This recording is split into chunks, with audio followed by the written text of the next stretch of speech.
This UCSD TV program is presented by University of California Television. Like what you learn? Help others discover UCTV podcasts by leaving a comment or rating for us in iTunes.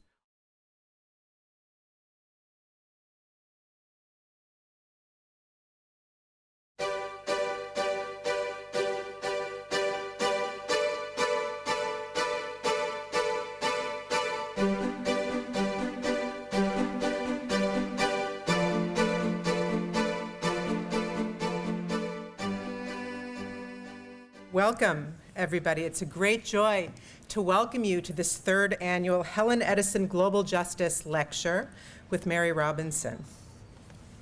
I am Fauna Foreman. I co-direct the Center on Global Justice here at UC San Diego.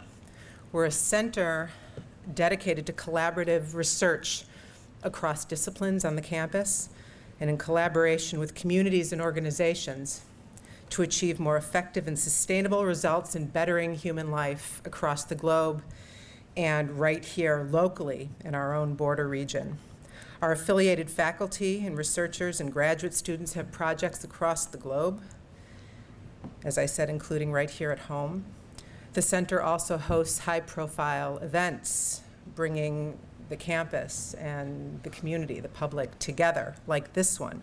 Now, one thing I'd like to encourage our students to think about who are here tonight as they welcome this beloved global advocate for human rights, Mary Robinson, is to always remember that human rights are not something that happens over there, right?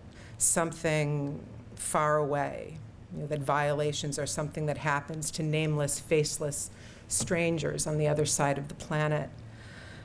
While we aspire, obviously, to global solutions and ways of achieving global cooperation, we need to be mindful and to work for the protection of human rights wherever they are threatened, even here at home, in our own perhaps less exotic neighborhood.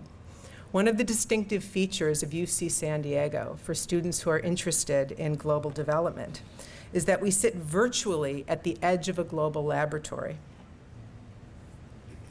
The border that divides Tijuana from San Diego, Mexico from the United States, Latin America from North America, however you want to frame it. It's a border along many scales. It's a zone of global conflict and deprivation that sits just 30 minutes south of our campus, 30 minutes south of San Diego's mega-wealthy suburban paradise, America's finest city. And it's a microcosm, really, of all the conflicts and deprivations that an oil-hungry globalization and development has wrought on the world's poor, intensified by a militarized, border that literally cuts across and radically disrupts the natural and social ecologies that situate and give meaning to so many lives in our region. The global is right here.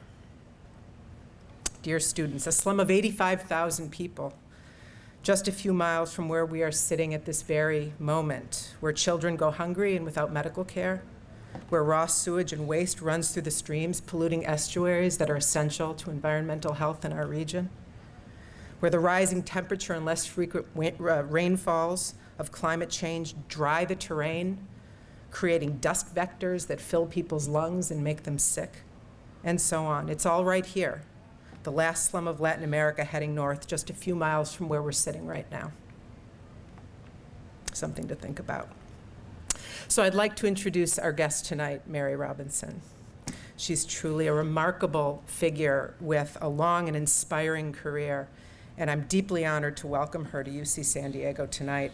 She was president of Ireland from 2002 to 2007, widely regarded as a transformative figure there over her long career as a very young woman in the 1970s who first introduced family planning legislation, birth control into Catholic Ireland. So a brave young woman. And also much later for transforming the Irish presidency into a far more active and progressive office.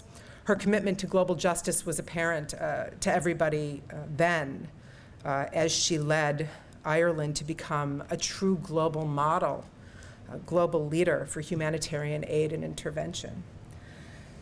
Afterwards, she took up her post as United Nations High Commissioner for Human Rights until 2002, where she then became honorary president of Oxfam and formed Realizing Rights, the Ethical Globalization Initiative, whose core activities were, and this really sort of frames her own commitments personally then and now, fostering equitable trade and decent work, promoting the right to health and more humane migration policies, working to strengthen women's leadership and encourage corporate responsibility.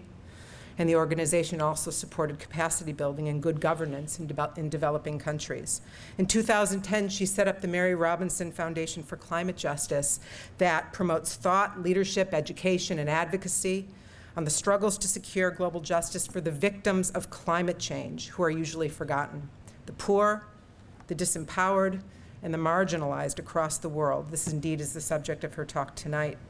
Mary Robinson is also a member of the Elders, a group of world leaders who contribute their wisdom, their independent leadership and integrity to tackling some of the world's toughest problems with the goal of making the world a better place. This group of luminaries was founded by Nelson Mandela, Archbishop Desmond Tutu, and others. I've been fascinated with Mary Robinson's work for as long as I can remember. I think I learned about her first in high school in a social studies course on reproductive health. She's a force of passionate conviction embodied in a package of elegance and grace. It's my deepest honor to welcome her here.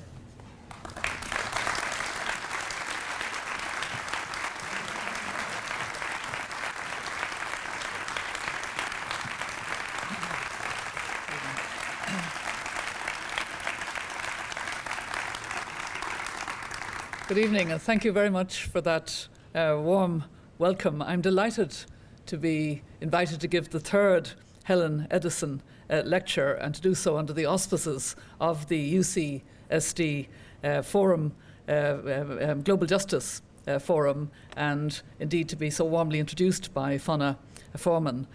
We had a very nice discussion this afternoon in the same building that I think some of you were present at, when I was in a sort of dialogue with Dr. Ramanathan, or Ram as he allowed us to call him, and learned more about the Project Syria and how it's one of the ways of trying to tackle one of the issues. But I'm also very pleased that there will be a forum tomorrow which can take up some of the issues that we've been discussing, and I hope that I can contribute some ideas in talking about my passion, I have to call it my passion now, for climate justice, which led me on my return to Ireland at the end of 2010 to establish the Mary Robinson Foundation, Climate Justice. As Fiona was talking about human rights, and I very much agree with the point she was making about the fact that human rights are very local as well as in different parts and different regions of the world, and I will be speaking mainly about issues in developing countries. But I was reminded of the famous quotation from Eleanor Roosevelt, which in fact I use at the very beginning of my memoir, which is available outside for those who would be interested. My memoir is called Everybody Matters, and I quote that passage from Eleanor Roosevelt where she talks about where do human rights matter in small places close to home. And I said, I grew up in a small town in the west of Ireland. And when I first heard that quote, it opened up a vision for me. But she makes the point that if human rights are to matter, it will take what she calls concerted citizen action. And that's as true now as when she spoke those words many years ago. And it is Centres for Global Justice and activity such as the forum tomorrow that I think make real the commitment to human rights. And it's very much from a human rights perspective that I began to understand and to learn more about the impacts of climate change and climate shocks on livelihoods in poor countries and communities. But maybe I should step back a little earlier to the work in giving leadership in the United Nations for 5 years, from 1997 to 2002 as UN High Commissioner for Human Rights. it was a big challenge. In fact, it was very difficult in the early stages because the Office of High Commissioner for Human Rights had been created after the World Conference in 1993 in Vienna. So it was a new office. There was one High Commissioner before me, and he resigned suddenly to become Foreign Minister of his country, Ecuador. And I think it was true to say that the job was extremely difficult, and he couldn't wait to get back to his own country and fulfill that important office. And when I became High Commissioner, Kofi Annan had just put through the UN the first reform package, as it was called at the time, which gave the Office of High Commissioner a very central position in the executive committees that had been created on peacekeeping, on development, on humanitarian affairs, and on economic and social affairs. And this really brought home to me the range and breadth of human rights at the international level. Not just the rights that we place great emphasis on in industrialized parts of the world, very important rights to life, no torture, due process, independence of judges and courts, the rights to freedom of information, freedom of the press, freedom of association, but also, and very importantly, rights to food and safe water and health and education and shelter. And of course, there are the two key covenants on civil and political rights and on economic, social and cultural rights, and conventions that frame the rights that are agreed to voluntarily by governments. But as Eleanor Roosevelt in that early quote said, governments sign up to these covenants and conventions, but don't necessarily implement them, or don't implement them in full, or sometimes slip back and are found to be in breach of their commitments. And it takes the active interest and work of civil society in order to hold governments to account, as well as the special rapporteurs and the committees and the high commissioners of the United Nations. And I felt a certain sense of needing to be more practical about economic and social rights after my 5 years serving as UN High Commissioner for Human Rights. I noticed at that time that the main human rights organizations very much focused on the civil and political rights. Amnesty International, we know the agenda of Amnesty, political prisoners, Guantanamo Bay type issues, no torture, etc. Very, very important. The agenda of Human Rights Watch, again, looking very much, especially at that time, at issues of civil and political rights. So I based myself in New York with a small number of colleagues to look at practical ways of implementing the other side of the human rights agenda, the rights that are very, very important in developing countries and need to be framed and implemented as human rights, not as political aspirations. And as Fonna had indicated briefly, we focused on certain areas. We had our health team in the Aspen Institute in Washington, D.C., and that health team worked with a number of African governments to help to strengthen their health systems, but also with civil society in those countries to address issues of maternal and child health and reproductive health. And we worked on women, peace and security issues in conflict countries in Africa, and that took me to quite a number of countries. We worked on corporate responsibility. It was the time when there was beginning to be the work of Professor John Ruggie and his team to draw up the UN guiding principles on business and human rights, a very important way of ensuring that those with power would be held to account. Before that, it was felt that the international human rights system put obligations on the states who signed up to the covenants and conventions. But under the patient work of Professor John Ruggie, which Realising Rights very much supported, we managed to get the Human Rights Council to accept that corporations had a responsibility, not the same as governments. And the framework that Professor Ruggie introduced and that was accepted by the Human Rights Council said that governments had a duty to protect people from violations by of their human rights by corporations. And that was the first time that had been clearly said, and that all corporations had a responsibility to respect human rights. and that the word respect wasn't just a passive do no harm, it was actually a due diligence requirement, and that there was a need for better remedies. And subsequently, again, we supported this work. Professor John Ruggie framed UN guiding principles, which the Human Rights Council also accepted. And it was that kind of work we were also doing in a number of African countries because of the role and the power of corporations and, frankly, the violation of human rights by corporations in a significant number of African countries. And we even worked on decent work issues in 2 African countries, in Liberia and Ghana, because work is a human right under the Universal Declaration of Human Rights. We sometimes forget that. We may sometimes talk about labour rights, but actually Article 23 of the Universal Declaration talks about the right to work, equal pay in work, and fair conditions in work. Way back in 1948, it was understood that work was actually essential to human dignity. And I felt that we needed to broaden a perception of human rights, that when you say the words human rights, even to an informed and intelligent and alert audience like this, people hear it differently.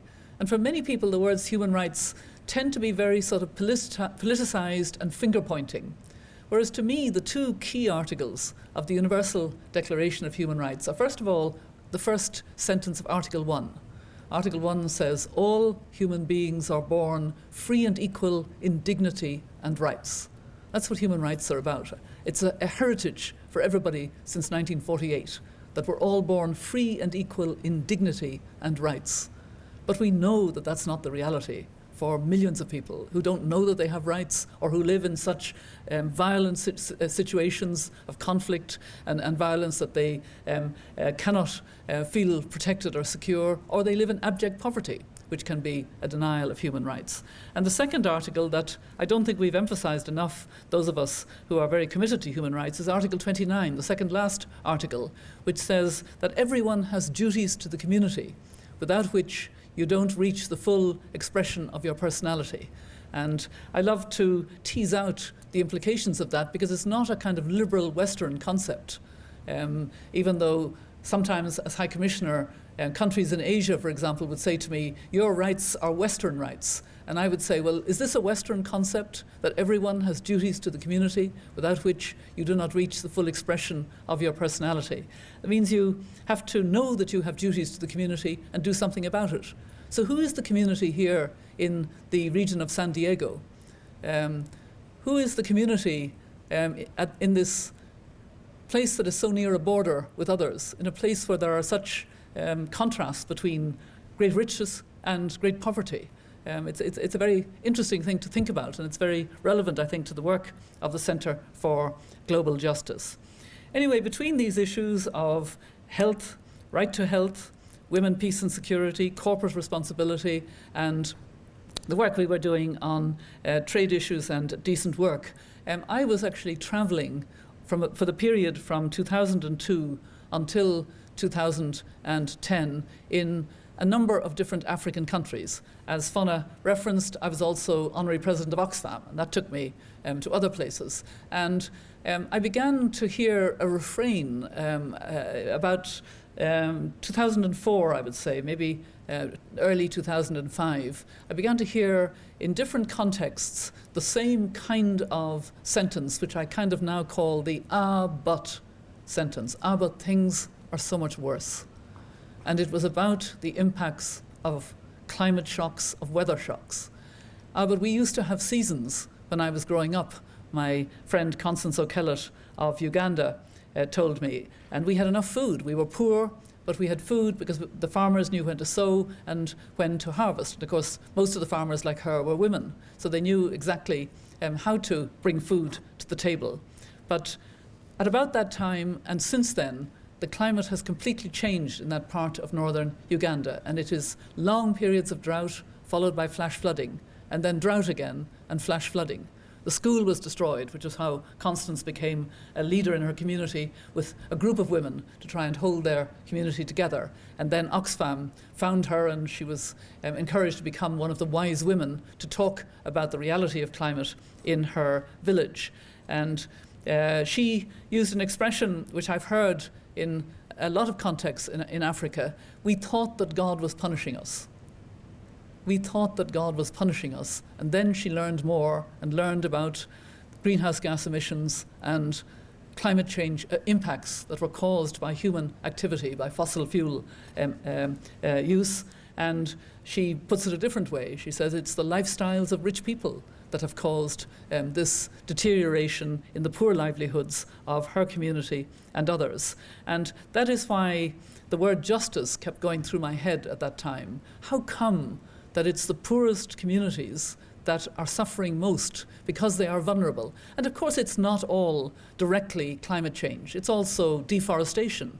The fact that people cook on firewood or animal dung or coal, and so the firewood is an asset, and trees are stripped for the firewood, and also bad soil management. But on top of fairly vulnerable climates, it can have a very devastating effect. And in countries where there were predictable rainy seasons, the rainy season no longer came when it should. I was going to Liberia quite a bit, and I would meet with Ellen Johnson Sirleaf, who's a very good friend, and she was trying to cope at the level of her whole economy with the negative impacts of not being able to predict the rainy seasons. She wasn't able to predict when she should mend her roads. It had huge impacts and continues to have, because the rainy season comes late, stays a shorter time or a longer time. But the worst thing is that it's not predictable. And of course, these are impacts on the livelihoods of people who don't have insurance, who don't have a kind of plan B, don't have a federal program to kick in to protect them, and are very devastated. And I've seen this over and over again, the impact that climate change has on people's lives. Perhaps the most telling impact was one that had a particular effect on me because I had a history with the particular country, and that is Somalia. I had been the first head of state to go to Somalia at the request of Irish aid agencies in 1992, because there was fighting between warlords that was preventing food getting to feeding stations during a period of acute shortage and famine in some parts. And the scenes in 1992 were very devastating. I remember being very affected by it and talking to both warlords, in fact. Fast forward to July 2011, those same Irish aid agencies came to me, now in Dublin, with my Foundation on Climate Justice, and said, the situation in Somalia is desperate. Will you come back again and help us to try to highlight it? And the truth is, the situation at that time was worse than in 1992. First of all, the conflict was largely as a result of Al-Shabaab, a vicious group somewhat aligned to Al-Qaeda. The drought and famine situation was happening in July in 1992, whereas it was in October. Sorry, it was happening in October in 1992 at the end of the dry season, but it was happening in July, and there was going to be further period of drought, that there was the effects in July 2011. But something that I never even thought about when I was there in 1992, it never entered my consciousness, was the fact that in 2011, the Horn of Africa had had the 8 hottest years in succession ever measured. So the impact was very, very striking, not just in Somalia itself. I was also in northern Kenya, where pastoralists were being devastated because they had to go so much further for much harder fodder to get for their animals. And they were stressed women. Interestingly, another dimension of the issues that we need to bring together, I decided on this particular visit in July 2011 that in talking to exhausted women with sick and exhausted children by their side, often lying down because they hadn't the strength to sit up, I would ask the women a question that I knew any woman would be able to answer, and it wasn't a pressure. So sometimes through translation, sometimes they understood English. I asked how many children they had. And I don't recall one single woman saying to me that she had less than 6, because of the fact that you needed to have 6 or 7 maybe in order that 1 or 2 might live in that kind of situation. But it's also an indication of a population development, because of the lack of education for girls and women, because of the lack of health systems that function to keep maternal and health, reduce maternal and child deaths, and because of the absence of contraceptive devices or any education about reproductive health. So on top of the climate impacts that are undermining the ability to grow and harvest and provide food, there's also a very dramatic population increase. Some of you this afternoon heard me mention the figures for Malawi when I was there in January. I think they're worth repeating because they do bring home the scale of what we're talking about. I was in Malawi at the invitation of the other woman president in Africa, President Joyce Banda, who's also a good friend. She is a member of the Council of Women World, the Global Leaders Council on Reproductive Health, which I chaired at the time, and 5 of us came from outside to join with her to focus on her initiative for safe motherhood as president. She had a presidential initiative for safe motherhood, and therefore we were looking at the health statistics and at the population figures, especially for maternal and child deaths and how that was being improved. And the figures that stayed with me were figures that I could sort of identify with, because in the 1960s, the population of Malawi was the same as the population at the time of my country, the Republic of Ireland. It was a population of 3 million, more or less. By the time I was there earlier this year, in January, the population of Malawi was 15 million. The population of the Republic of Ireland had gone up to about 4.7 million. But much more striking were the figures that both the World Bank and the UNDP were calculating based on the fact that the family size is 5.7 children average. And the predictions of very young marriage and even early pregnancy. On those current trends, the population of Malawi would be 50 million by 2050 and 120 million by the end of the century. And this is a poor agricultural country that's already suffering from both extreme flooding in one part of the country and extreme drought, much more than before in the other part, and therefore already having problems of food security. These are the realities when we talk about what is happening in our world. And the injustice is that Malawi, as a poor agricultural country, is not using fossil fuel to any significant extent, is not contributing. Indeed, I learned at a conference on climate in Rwanda in 2004, I learned that at the time, the whole of the continent of Africa was contributing less than 4% of greenhouse gas emissions. Even if it's gone up a little bit since then, which I don't really think it necessarily has, I'd say it's still less than 5%. And yet, the impacts are very severe. They're very severe in other poor communities as well, in South Asia, in small island states, etc. But my knowledge and reference points are countries, and quite a significant number of countries in sub-Saharan Africa, in West Africa, in East Africa, in Northern Africa. And the story is more or less the same. It's more severe in some places than others, but it really is hurting. And what was I thinking about this? That climate was undermining these important human rights that I was particularly focusing on, rights to food and safe water, health, education, shelter, and that it wasn't possible to prove exact causation to an entity or a country, but nonetheless, it was happening. And the United Nations Human Rights Council began to pay attention to this reality. In fact, it was the Maldives, because the Maldive Islands are potentially going to go underwater completely because of sea level rise, because of climate change. The Maldives brought the issue of human rights of the climate change to the Human Rights Council, and there have been a succession of resolutions now of the Human Rights Council that note that climate change is having very negative impacts, very adverse impacts on a whole range of human rights, and including the right to life itself, and the predictions of huge migration. There are estimates that there could be as many as 200 million climate-displaced people by 2050. There is no climate convention for refugees that are climate refugees, and they're not included in the Refugee Convention. So work is beginning now to say, how can we manage to cope with this?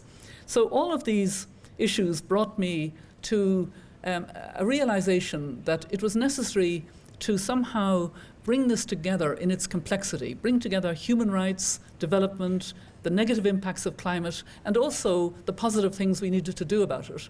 And all of that is encapsulated in the idea of climate justice. And the foundation which I established is therefore a thought leadership. It focuses on being a centre for thought leadership, for education, and for advocacy on the struggle to secure global justice for those people who are vulnerable to the impacts of climate change, who are usually forgotten and who are disempowered, but who have a right to low-carbon development. So let me outline the 3 areas that we were engaged in my foundation, and then spend a little bit of time on a big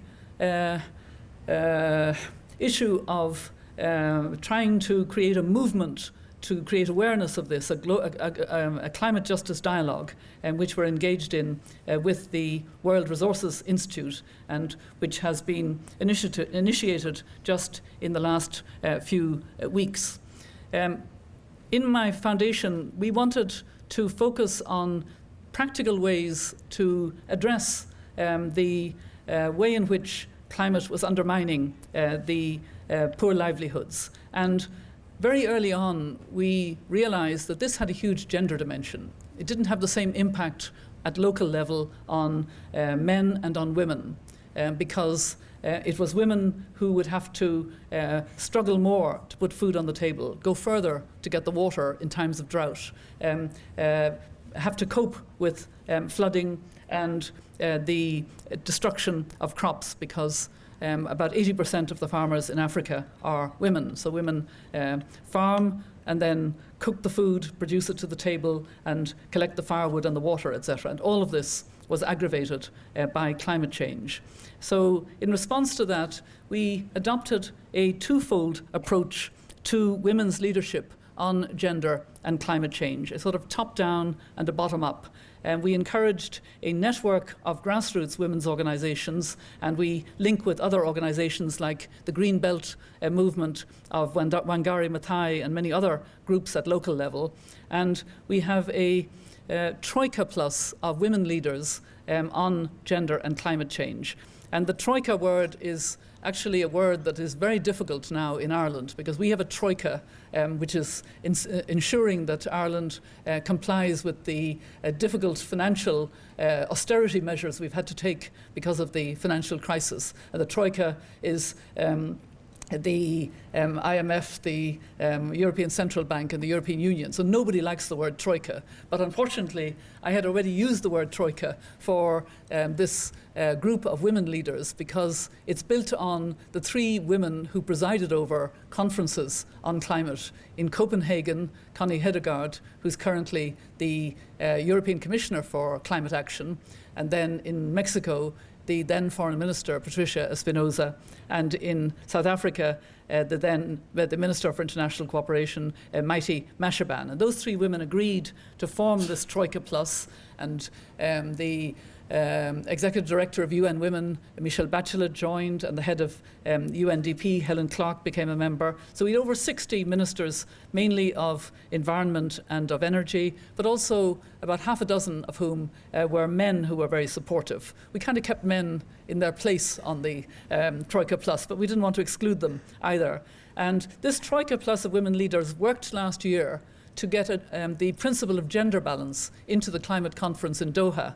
And we succeeded in the end in a way that people are actually calling the Doha miracle, because we got 193 countries to agree to this principle of gender balance in the delegations going to the climate conference and in the bodies like the Green Climate Fund and the Technical Committee, etc., of the UNFCCC. I think it'll take a little while and a little pushing to get the actual 50-50 gender balance, but it does underline the importance of addressing the gender dimensions and the importance of women's empowerment to cope with the effects of climate change. We then looked at another issue, which is the one we were discussing earlier this afternoon on energy and the importance of Project Surya. And that is how to ensure that the poorest have access to affordable, clean energy as a way of adapting to the stresses of the climate shocks that they are experiencing. And this brought home to me, I think for the first time really, just how unequal our world is when you look at the lack of access to electricity. It'll be one of the issues that will be discussed in the forum here tomorrow. And I hope that some bright young students will have some good ideas about how to scale up access to affordable electricity, because at least 1.3 billion people in our world today don't have any access to electricity. That's 1.3 billion out of 7 billion. But the figure for cooking on open fires with wood or coal or animal dung is even greater. It's the figure that I've been using, that I think many people use, is 2.6 billion out of that 7 billion. That's a very, very significant proportion. And it also results in huge health problems where somewhere between 3.5 and 4 million people a year, according to the Lancet Medical Journal, die from indoor fumes. And of course, the vast majority are women or even children who are close to their mothers while they're cooking. And we do have now the clean cook stoves, different types of cook stoves in different parts of the world. And I serve on the Leadership Council of the Alliance, UN Alliance for Clean Cook Stoves, which Secretary of State Hillary Clinton was very supportive of as in her capacity as US Secretary of State.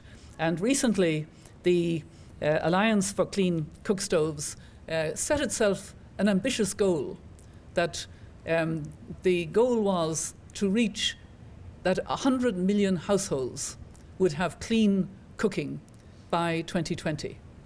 And that sounds very ambitious, and in a way it is, except when you set it against 2.6 billion people, it's not. If that's all we can do by 2020, when will we reach the 2.6 billion, when we're only talking about 100 million? So we have to find ways to scale up very dramatically by millions, not by 100,000 here and 20 villages there, but much more dramatically.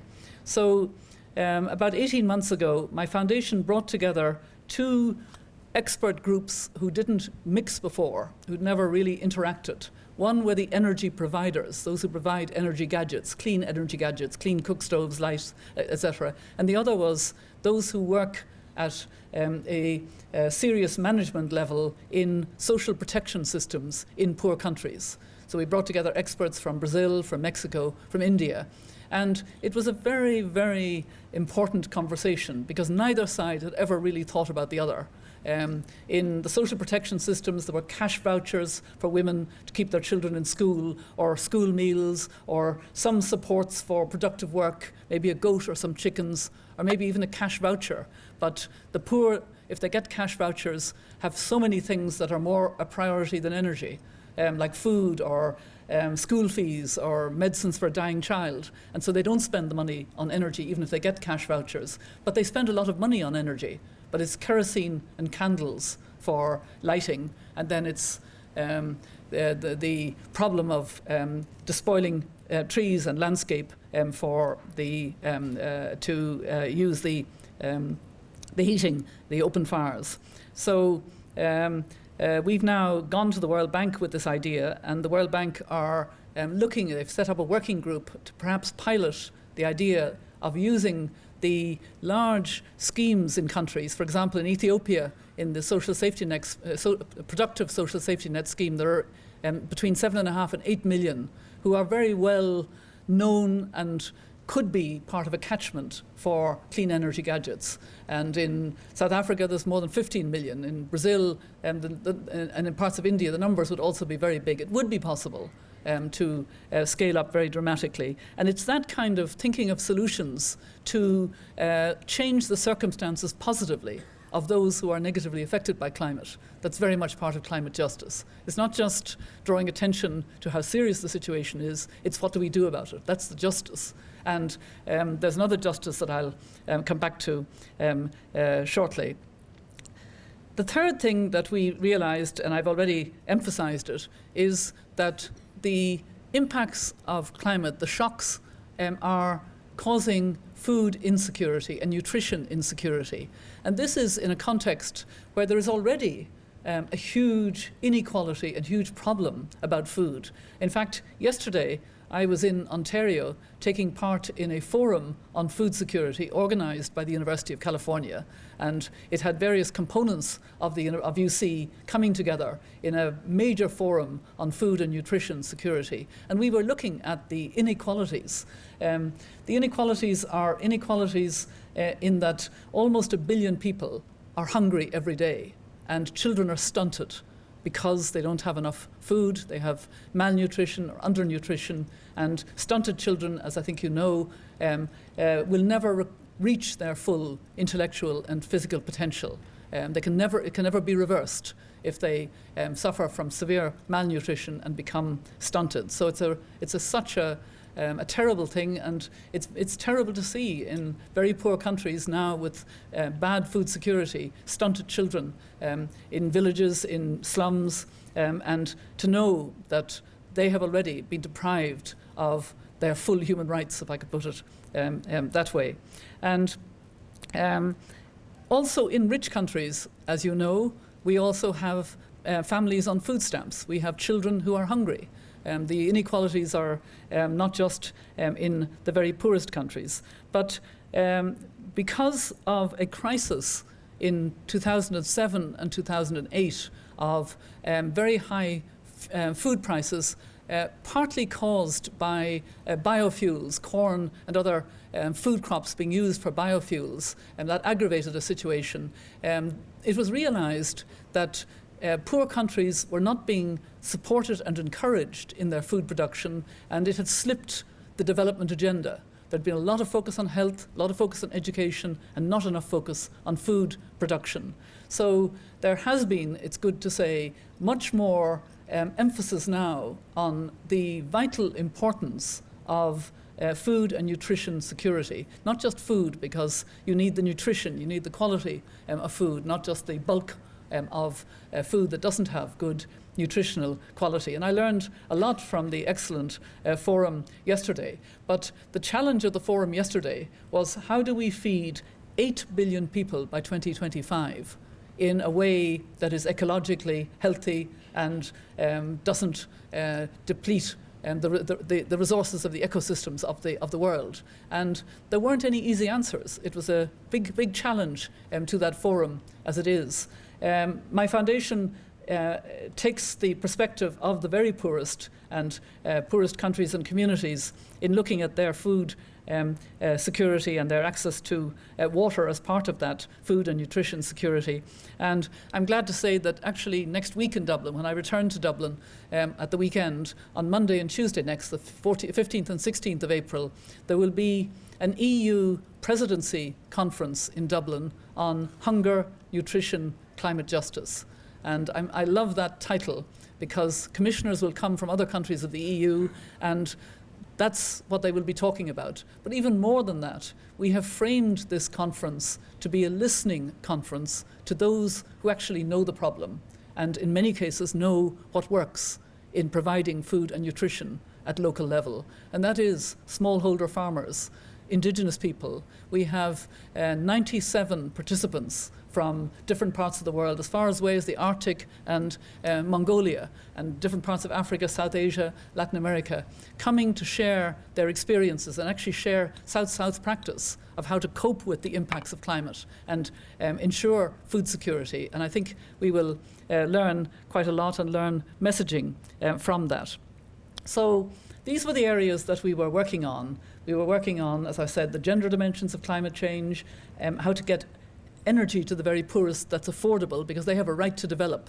And the more that they can develop with clean energy, the better for the world, the better for them. And thirdly, food and nutrition security. But what was really bothering me and my colleagues was the lack of a political urgency, the lack of a sense that we have to get together on this in a very urgent way. And I figured out that we're not urgent about climate change because we don't see it as about people. We see it as being about science, which sadly in this country is very contested at times because there's a lot of money going into trying to confuse and contest and muddy the water about science, money of the fossil fuel lobbies. And it's somehow about melting glaciers or 2 degrees Celsius above pre-industrial standards, and people switch off and they don't really get engaged.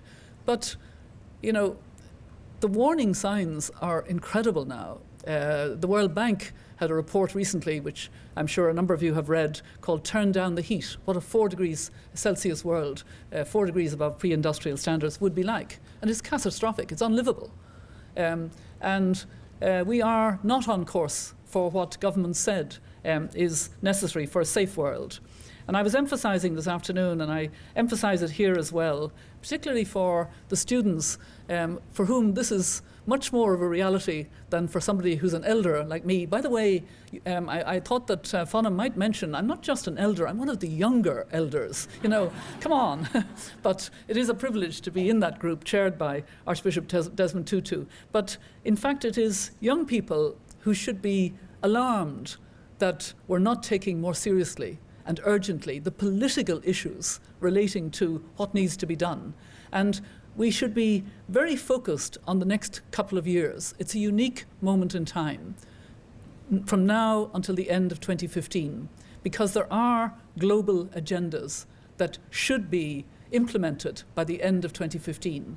But we need a lot of political commitment to do that, and a lot of willingness to take hard decisions and indeed to compromise to some extent on what would be selfish growth issues in order to get sustainable futures. The two agendas which come to a kind of fruition at the end of 2015, or indeed are planned to come to, are first of all the commitment that governments have made to have a new climate agreement. And that includes the United States, China, they've all agreed. They agreed at the Conference on Climate in Durban, South Africa in 2011, and they repeated it in Doha last December, that there needs to be a climate agreement. And they have agreed that the world needs to stay below 2 degrees Celsius above pre-industrial standards. And that agreement, therefore, should set out the parameters of how we reach that and should do it with equity and fairness. And then the second agenda has the same kind of timescale. We're coming to the end of the period of the UN Millennium Development Goals. They were to be between 2000 and the end of 2015, and the goals were to be reached. A number of the goals have been reached overall in some ways, though not in individual countries. Most of the countries of conflict will not have reached the Millennium Development Goals, and many African countries may reach some, but not all of the goals. But there is now a review in September in the General Assembly, an assessment of where we are in 2013, and a kind of push for a more robust implementation by particularly the poorest countries of these goals on health, on education, on gender equality, and so on. And meanwhile, there's a working group in the United Nations now working on the next step for the world, which was committed to at the Rio conference in June last year, Rio +20. And that is that all countries will commit to sustainable development goals. But we won't know what those sustainable development goals might be unless we have parameters of sustainability, unless we have a climate agreement that sets out, yes, we are going to stay within the 2 degrees Celsius, and this is what this means for the richer countries and for all emerging economies like the Chinas and Indias and Brazils, and for the poor countries, because everybody will have to make efforts to mitigate emissions, to reduce them, and to have adaptation, etc. Now, do you think that this is an agenda that everybody's talking about in political circles? No, I haven't heard it. It's not really, a concerted agenda. Indeed, there is some effort at the UN level to keep the two agendas separate. to just talk about sustainable development goals without talking about climate, because climate can be political and contested and difficult. But in fact, we can't really do one without the other. So this is why the World Resources Institute came to the same conclusion as my small foundation. We were coming at climate from a people-centered perspective, and we saw the urgency of having political commitment to achieve the two global goals by the end of 2015. The World Resources Institute in Washington, D.C., which a number of you will know the work of, is very science-based, evidence-based, produces very good reports on climate issues, on resources issues, flagship reports. And they came to the same conclusion that we did, that we have to change the whole story about climate. We have to talk about it in a different way. We have to feel about it in a different way. We have to get passionately committed to it. And like us, they think that climate justice is a way of doing it, by having a people-centered approach, by getting the evangelical movement in this country to talk about climate in a completely different way, and to realize the impact it's having on the poorest people in areas where the evangelical movement has been quite active to help people in health and education, but climate is undermining it.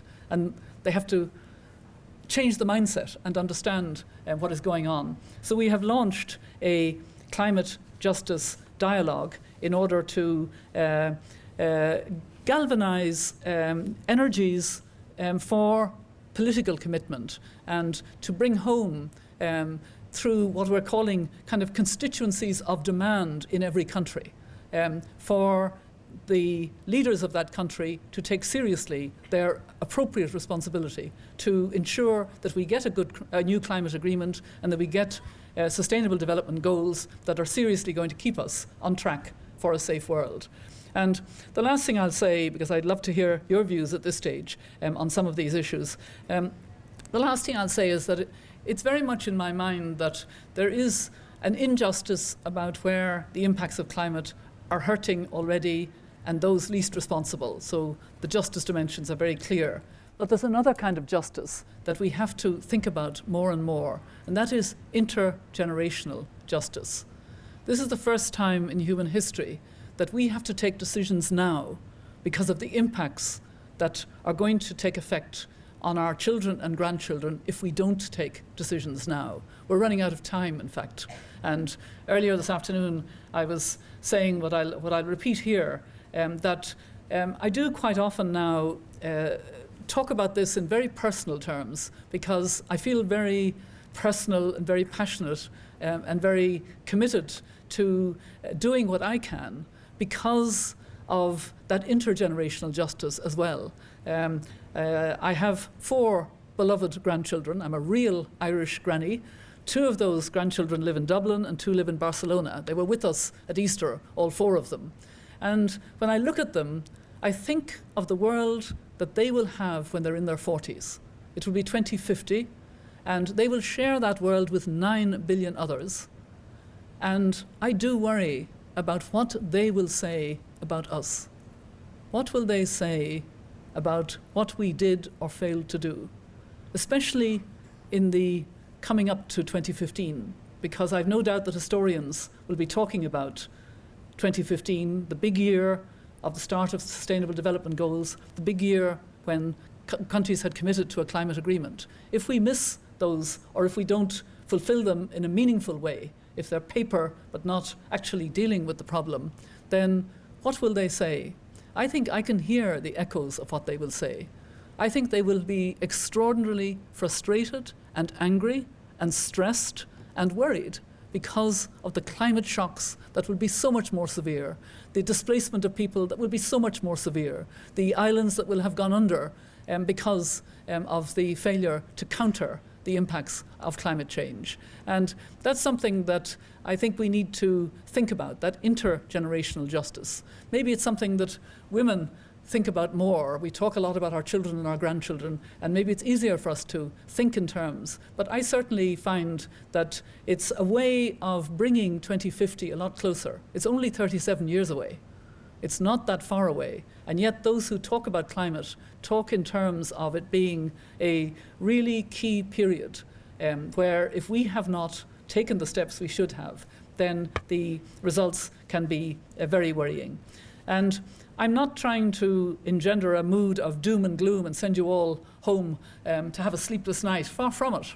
The very reason that I'm talking in these terms is because there are so many things we can do. And I've mentioned a number of them. And indeed, the project Surya is a good example of a very practical thing that is being done in this university. And tomorrow you'll have a forum where you'll be able to talk about trying to scale up access to affordable energy. I think another thing that students can do is to put pressure on those who invest in fossil fuel. That is what is causing the problem. We need to move from it. And there are a number of universities now who have very active movements to disinvest. And I can see the logic of that, and I think if I was a student now, I'd be very active in that kind of activity, because we have to bring some kind of pressure to bear to highlight the importance of this issue, to get it onto the front burner of politicians. And believe me, I've been there. Politicians listen when suddenly constituents start writing to them, tweeting them, talking about these issues in terms of, we need urgent action. So you've been a great audience to talk to. There probably are a few of you who don't agree at all with what I'm saying, and I'd be happy to hear from you if that is the case. But I think this is an issue that a university like this can really take on, especially with a Centre for Global Justice and the scientific expertise that you have. So over to you. I'd love to hear your comments or your questions, and thank you for being such a good audience. Thank you very much.